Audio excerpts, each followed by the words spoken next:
Welcome back. Good news is I talked to the powers that be, and an open is on the way. There it is. There it is. It's finally on the way. The GoFundMe no more. Well, actually, we'll keep it open. Yeah, hey, you can always throw us a couple shekels. Anyway, I'm Sports Director Kendrick Haskins. This is my partner in crime, weekend sports anchor Dusty Baker. Kind of a slow day in sports, but still, it's always something nonetheless. This might be, I guess, surface level. This might be the slowest day we'll have probably for the rest of the year. I don't think we'll have a slower day than today in that sense. I'm not opposed to that. I'm not either. Because guess what? Starting tomorrow, it all picks up. It all picks up. Touchdown Friday night kicks off tomorrow. I'm going to continue messing with this microphone. It's like these microphones, they can kind of, mine's actually kind of perfectly placed. Mine is casting a shadow. Oh, yeah, we don't want a shadow. There we go. Yeah, that looks better. Maybe mine is casting shadow, but I'm wearing a blue suit. You pretty Ricky Fontaine. It's okay. Yeah. Oh, that's all we need. But like you said, Touchdown Friday night kicks off tomorrow night. Our game of the week is Owensboro at Christian Academy. The defending 3A state champions come in with a 15-game win streak, and they pretty much annihilated everybody they played last season. This year's schedule a little bit tougher this year. They have Owensboro. They play Manual. They play Central. That game is going to be a huge game. They play Central. That'll be a 3A clash later on in the season. And I went out to Central yesterday and had Hey, Alan, went out to Central yesterday, had a blast out there with Coach Dantzler and his team. Cortez Stone is geared up to have another fantastic season. And they're just a fun bunch to be around, and I'm glad to see that Central is back and going to be competing for a state title in 3A. We were also out at Ballard as well, and you talk about a team that really needs to respond this year after a brutal the most heartbreaking of losses that you can get. My goodness. How about fumbling the football at the 1 yard line when it was the final play of the game? All they needed to do was take a knee. I mean, you can't knee in the end zone. They theoretically could have. They could have. That's risky.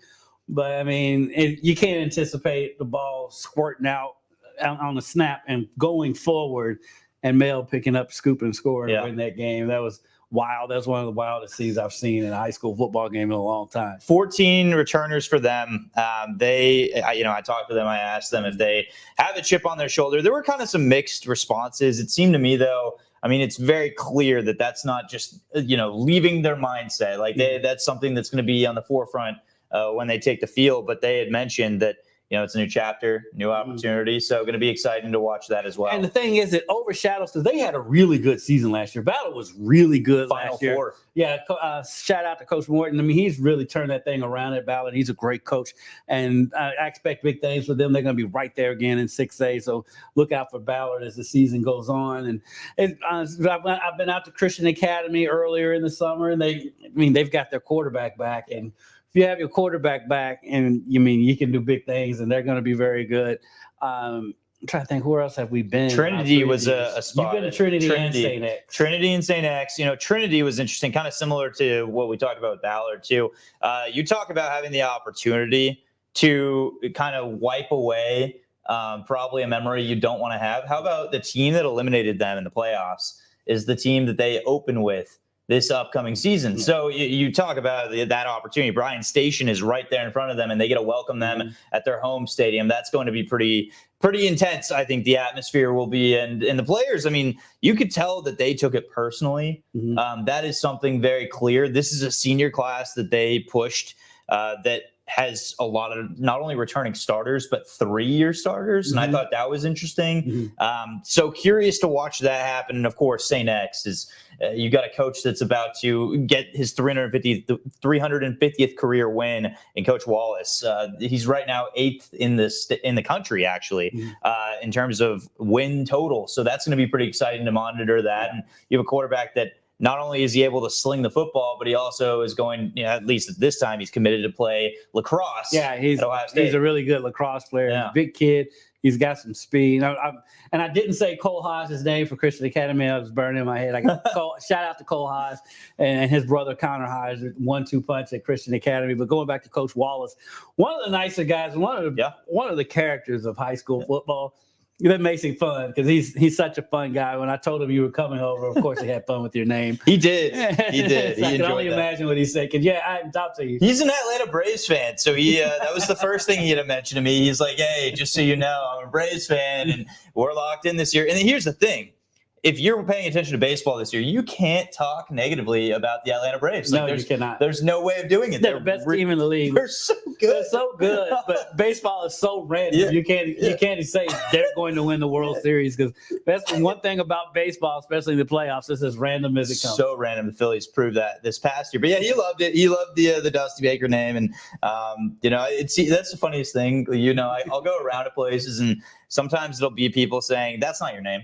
They'll just look at me and they'll be like, "That's not it." I'm like, no, it is. That's my name, and there's no gimmick. Like that's what it is. And they're like, "Well, you don't look like him." It's like, all right, well, here we go again. I mean, Dusty Baker hasn't cornered the market on the name. On the name Dusty Baker, he's put a reservation. Right? How often do you get asked about toothpicks? Oh, all the time. I've considered. I have thought about it. And if you're watching, feel free to supply me with some toothpicks. I might take. But I have thought about buying toothpicks and just kind of having them casually with me. So if somebody brings it up, I'll be like, "Here it is. Say what your piece is. Say what you want. We'll move on." But yeah, I've considered it. Maybe I should do that. Or maybe just have the same one with you. Yeah, that's a good idea. And I'll just walk around with it all the time. I'll start it tomorrow night.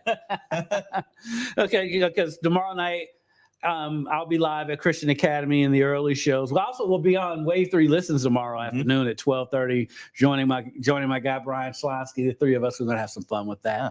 And then, of course, in the early shows at 5 and 6, I anticipate being live at Christian Academy. And then I'm heading over to Butler and Mail after that. Yeah, I have you you're at St. X, and then you're at the Manual Central game. St. X taking on Floyd Central, the Highlanders. Remember that tomorrow, by the way. It's not the Highlanders. The Highlanders. In Texas, that was a big thing, was the pronunciation of certain things doesn't always translate from place to place. My favorite name when I was in Texas was Colorado City.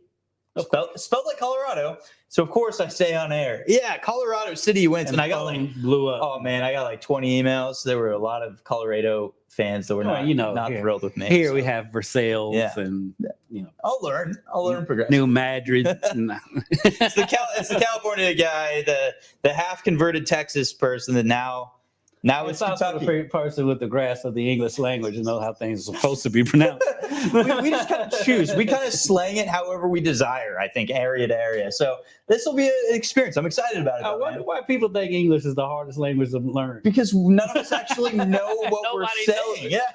Nobody knows how to talk it. Yeah, it's including ourselves, right? Well, it's funny, like being from California, because I want to naturally say things like the other day I said grande and it's grand. And it's like, come on, man. Like it's supposed to be grande, I'm not going to go to Starbucks and order a grand. I'm not going to get a grand, a venti. We're changing it all up.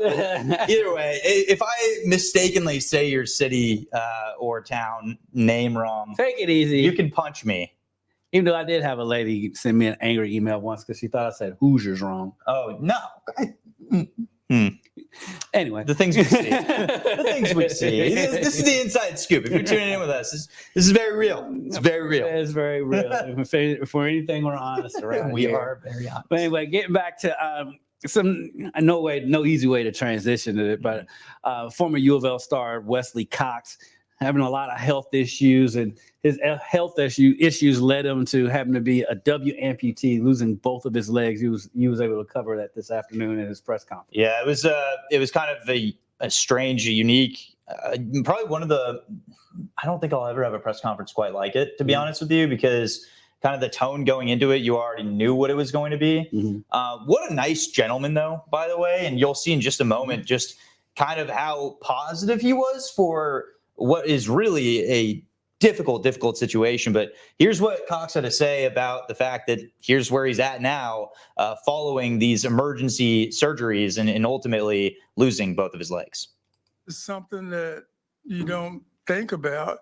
You just think about playing. UofL Basketball Hall of Famer Wesley Cox was a 4-year starter from 1973 to 1977, leading the Cardinals in the top 20 all-time in scoring and rebounding, but recently had both of his legs amputated. I learned to accept what has happened to me. The male high school grad and Louisville star is learning to battle. It's slowing me down, but it's not going to stop me. And a GoFundMe has been set up to assist with costs. It's getting off the ground. Probably next week, I'm looking at getting another prosthetic to go with it. I'll be able to get up and balance myself and do just about what everybody else can do. Cox's fans are helping, donating, and trying to assist him in his new reality. I'm very grateful. It shows me how much they love you.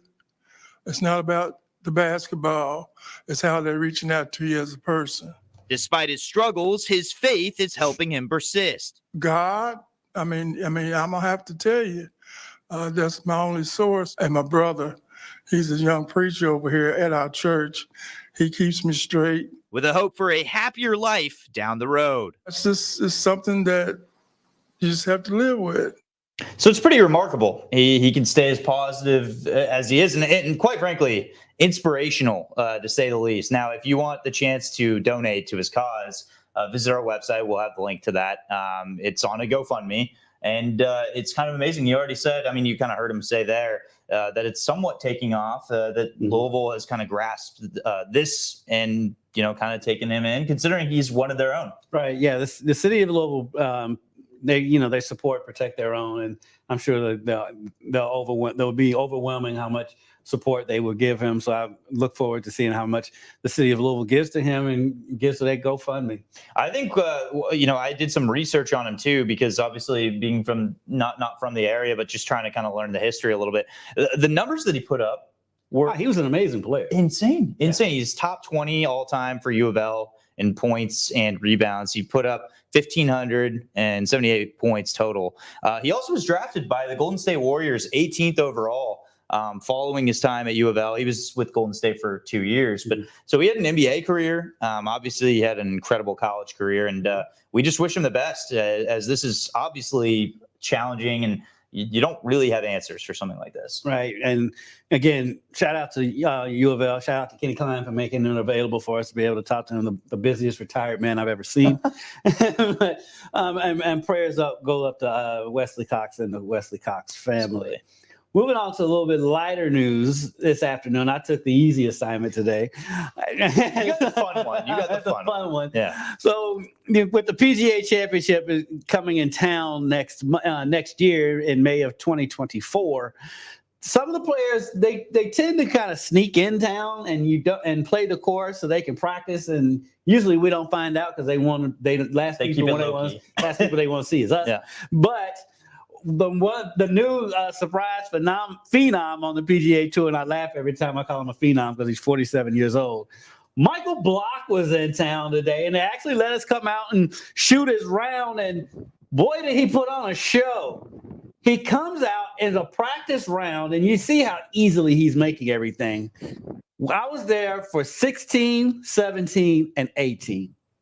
Birdies all 3 holes. Oh my goodness! And ties the course record with a 63 9 under par in a practice round. That's ridiculous. That's ridiculous. And the best part is, he's obviously kind of just warming up out here, getting a feel for it. Mm-hmm. If I could shoot like this, getting a quote unquote feel for it, I might literally run out and never play golf again. Like I would ride out on a high note from that. That is incredible. Either that or you'll join the tour. No, I would love to join the tour and then disappoint everybody. But this is awesome for him, man. Like what a cool introduction for him. Yeah. And so he played here in 2014. Right. He didn't make the cut in the 2014 PGA Championship, so he was somewhat familiar with the course. And he's from he's a tour pro in California, but he's actually from St. Louis. He actually told us that his high school reunion class is planning to come to the PGA Championship. Really? Yeah. Oh, that's no pressure at all. And the great thing about him because with everything that, I mean, he was nominated for an ESPY for his hole-in-one in the PGA Championship. Yeah. He was as down to earth and as nice a guy as you will talk to. And so we talked to him right after his round, and he talked about scoring a 63. No, Valhalla #1 is not easy by any means. Obviously, it's a different golf course. I'll be playing next May at the PGA Championship in 2024. The rough is down right now. The greens are probably 2 feet slower than they'll be and a little softer due to the heat right now. So it was very playable conditions. Had a great time. I had a great group. I had a great caddy, and all those things combined equaled a 63. And as you see, he was as nice as can be. The course looks great. The construction is going on out there, and it looks great out there. I mean, they still got a little bit of ways to go, but I did see the media tent. And let me tell you something. The media tent is a welcome sight for us media people, because during PGA events, I don't know if you've covered a PGA event. I haven't had a chance to yet. This will be the first. They supply us with a lot of food. Oh, and a lot of water. Kendrick's learned that I love food. Yeah, I do love I just food. watched him inhale some Buns Burgers, onion rings just a second ago. They're so good. Shout out to Buns Shout out Burgers. to Buns Burgers. Matter of fact, shout out to the people who sponsor the show, Beer Nose. Yeah. but that's shout out to Buns Burgers and Jeff's Donuts. They hooked us up with some food today. Man, we could get some beer nose tonight. That sounds fantastic. We can get some Beer Nose anytime. Oh, that sounds so good. True food coma. Wow. Now You know what? I think we're having Beer Nose tomorrow. Are we? On Listens. Yeah, I think that's Let's supposed to go. come in. So Beer nose is so good. They have a cauliflower crust that, at first I guess I'm just such a pizza traditionalist that I wasn't You were 100%. skeptical. Yeah, I wasn't You was skeptical. sold initially. And man, when I ate it, I was like, oh, this is like the greatest thing ever. right. So George, if you're watching, because I know you're coming in, George Timmer. Yeah. Hook us up with a cauliflower crust piece, Get us please. a cauliflower crust. But maybe Valhalla can they can set it up. They do it. They treat us very well. They Nice. treat the patrons, the customers, the fans. They treat everybody. I mean, it's a first class event, and the changes they're making out there. They're going to have horses, retired thoroughbreds, right there in the front entrance when you pull in. You're Valhalla. kidding. Yeah, they're making some unbelievably nice changes out there, and it's going to be a great event. It's so fun. Like I said, everybody out there, they greet you with open arms. You don't feel more at home. You feel like a family than when you go out to Valhalla, and they're so nice to us out there. So shout out to them. But getting back to Michael Block. He shoots a 63 Yeah, that's insane. on a course that he hasn't seen in 9 years. Yeah, that's ridiculous. The fact that he was able to casually roll in and do that, and there was a crowd, right? I mean, take me through it. Well, there were people out. It was crowded at Valhalla. I mean, if you went outside today, it was a perfect day outside. So there was a lot of people. I mean, there weren't people around. And he even himself, he's like, yeah, I shot great today, but this is not what it's going to be like in May. The environment, he said, he's like, it's totally different when there's stands behind you, and when there's thousands upon thousands of people out there, and plus the course is going to play totally different in May than it does in August. And so it's a good point. It's going to be exciting. I'm excited for it because it is a fun event to cover, and plus we can't shoot hardly anything, so we're just watching. Yeah, we're watching like everybody else. And so, what did you watch today from him that maybe stood out to you as far as his kind of what separated him? Is so smooth. You can show it again. His swing is just as smooth as it comes. And this is when we just rolled up. We just got there, and he drains that putt for birdie. And then it's got ice in his veins. Watch this swing though. Yeah, just as pure. Easy. I mean, it was only a half swing because I think that was a par 3 hole. But his swing, and that's when he finished up right there to tie the course record. But he was fantastic today. And like I said, he's just as nice and easygoing as he goes. He's enjoying the moment because we asked him, are you still hearing from all the people you heard from after the PGA? Because he tied for 15th in the PGA Championship, the highest finish for a golf pro in the PGA. So I think it was 88 or something. I said it. I had it right on the news. I can't remember. But that's where you really have to have it right. That's the key. And it was 11 under. I remember the score. But But yeah, so he's heard from so many people. Like he heard from Michael Jordan. I mean, he heard from so many people, and he said he's made a lot of friends on tour with the professional players and like some of the bigger names. And he's like actually friends with them. And he's like, it's so cool. And That's pretty awesome. I can only imagine how cool that is. The humility that it seems like he has, that's kind of what makes that so much even more special to watch him perform, to watch him perform and then kind of have the personality to go with it. It seems like he's got the full package, and he keeps you young, man. He keeps you young. So he's not really. He's still younger than me. He's very young actually. He's 47 going on 25. So then he's still younger than me. Hey, you know what? He can't cook wings quite like Kendrick. Probably not. I don't think he can do that. Or a brisket. or a brisket. This guy over here cooks a mean brisket. We won't get into that. But like I said, in closing, I say join us again tomorrow for Touchdown Friday night. And I have a slightly different look. It's Isaac's Touchdown Friday night. I got to start remembering to say that. Isaac and Isaac. Yeah, shout out to them for sponsoring us. We'll have Isaac's Touchdown Friday night.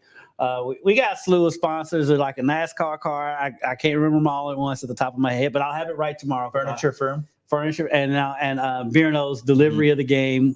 We'll have, once again, it's shout out to MST Trophies that they're making our trophy for our player of the week every week.